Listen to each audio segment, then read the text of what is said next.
अरविंद केजरीवाल की मुश्किलें बढ़ने वाली हैं। ईडी ने मंगलवार को दिल्ली हाईकोर्ट को बताया कि दिल्ली शराब घोटाला मामले में वो आम आदमी पार्टी को आरोपी बनाएगी। हालांकि ये पिछले साल ही तय कर लिया गया था।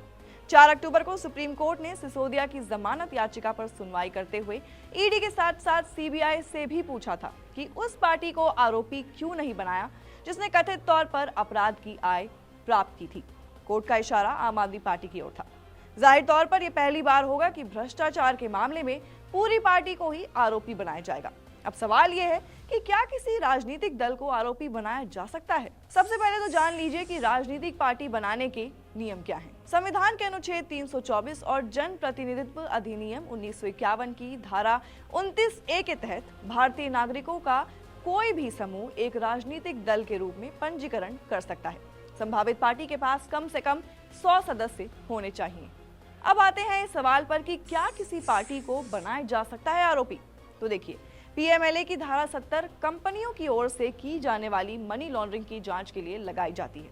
इसमें कहा गया है कि जब कोई कंपनी मनी लॉन्ड्रिंग करती है तो हर एक व्यक्ति जो अपराध के समय उस कंपनी का प्रभारी या जिम्मेदार था उसे भी दोषी माना जाएगा और इसके खिलाफ कार्रवाई की जाएगी।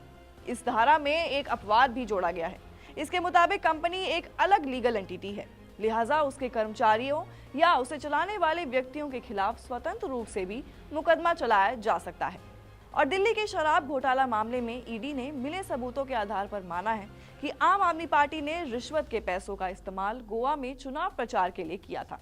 इस मामले में आम आदमी पार्टी व्यक्तियों का समूह है और पीएमएलए की धारा 70 दायरे में सिर्फ रजिस्टर्ड कंपनियां ही नहीं बल्कि व्यक्तियों का समूह भी आता है।